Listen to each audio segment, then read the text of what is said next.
Alrighty, what is up? It's your boy A-Rock back in the bedroom garden. I'm here to show you guys today my planting techniques for autoflowers. Yep, I figured I would get down and show you guys how I plant and germinate in the final home for my autoflowers. Yep, that way in case you're worried about transplant shock or anything of that nature, you're already in the final home with the seed and you ain't got to worry about it. Yep. Alrighty, get the worm castings out of there. Get my happy frog out of there.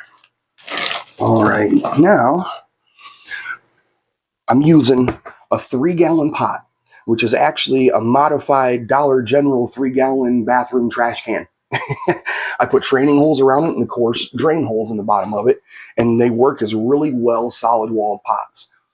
I like solid-walled pots better than I do fabric pots. They build a better root ball, believe it or not. I've grown a lot in both, and honestly, the plants do better in hard-walled pots. They just do, and I don't know why, but they just do. So this is the way I plant now.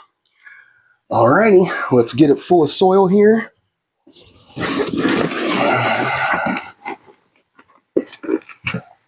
Alrighty, because there's a certain way that I do this now. This is 2 bags of Scott's premium potting soil with 1 bag of perlite and 1 small bag of worm castings. Nothing else, just those items. The Scott's premium potting soil you can actually get at Dollar General for $8 a bag. Yep, so that's what I'm using right now, some budget soil. It actually works really well because I've used it before. That's the only reason I'm using it again. Yep, all right. Now what I like to do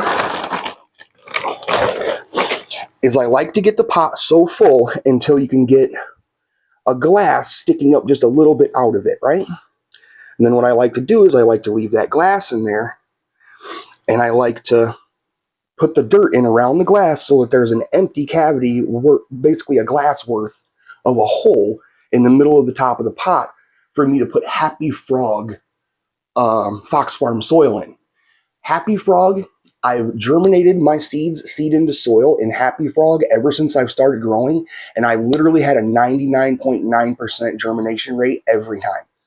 Yep, alrighty. So I'll get this all worked in here and get this over here. That way I'm not getting dirt everywhere. Yep. We'll get this filled up. Get it filled up all the way around. Yep. This video shouldn't be too long today, but I figured I would take this one. And that way everybody would know my germination techniques for autoflowers and tips and tricks on how to do your planting and things of that nature. Yep. Always make sure you're breaking up the big clumps of soil as they come out. That way you're not getting big clumps in there that the roots are having a hard time fighting around and stuff. Yep. And don't be afraid to fill the pot all the way up, because it's going to settle a little bit as you water the soil. So you don't have to worry about overfilling the pot, basically. Me, I like to fill it not too tall, though, because I have my training holes around the top, of course, and of course you don't want your water just running out the side. All right.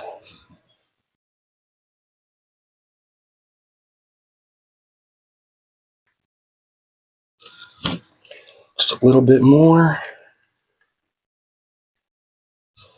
Alrighty, there we go. Now I'll show you guys here. I take this pot, I pull the glass out, and I fill the hole where that glass was with this Happy Frog.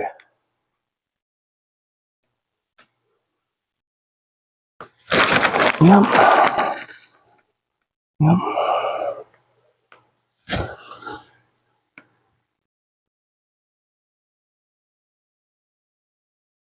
All right. There we go. There's that. This needs just a little bit more soil right in there. There we go. All right. Now we're ready to get our seeds. All right. Now I have got some special genetics here. They were on sale right before our favorite holiday.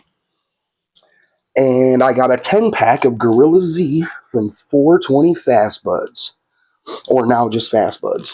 But I figured I would get into these. Since I had 10 of them, I figured I'd have 3 grows of 3, and then 1 left over to throw in with another auto grow. Alrighty, but this is how I do my germination, okay? Dry pot, dry soil, dry happy frog, okay? And then right in the middle of the happy frog, I make an indentation about half of a digit deep, okay? Not very deep at all. I mean, not deep at all. Let's see if I can't get a seed out of here. Alrighty. Let's take our little seed, drop her in there, and then just lightly put the dirt back over the top of the seed. Don't pack it, just lightly put it back over the top of it. And then what I do to germinate the seed is I take a spray bottle of water, okay? I've got the water pH to about 6.5. Most people say you don't have to worry about pHing, but I like to do it during my seedling process just because. But anyway, I use a spray bottle because if you use like a turkey baster or trying to water onto your hand out of a cup or something of that nature, your seed can move. Well, with the happy frog being right in the middle, we don't want our seed moving. So if you spray with a spray bottle just lightly, you don't have to worry about your seed floating around or getting away on you. Now, when I'm germinating like this, all I do is I soak the seed down to where the seed is. I soak the soil in the very middle of the pot down to where the seed is. And that's it. I don't water around it. I don't water the soil. I don't go any deeper than what the seed is, just that couple of sprays that it needs to get it wet. And then what I'll do is over the next 2 or 3 days, I'll come into the tent and I will go in there and I will spray them down like that 2 to 3 times a day, depending on how dry they get, because I'll watch them as well. But like I said, I've been growing for 3 years now, and I've had literally out of, let's say, for instance, 30 plants, I've had 29 of them pop with this germination method. Yep, and the only one that didn't pop on me was like a little bunk tester that I got from a no-name company. You know, go figure. But anyway, yep, that's what I do. That's my planting and my germination process for my autoflowers. What I'm going to do is I'm going to start a little grow series with these, and I'm going to keep you guys updated as often as I possibly can. That way we can keep up on this grow together. We'll see how these Gorilla Z's do. Yep, thanks for being here with me for a few minutes so I could show you this stuff. Come back again. Remember, always grow what you know.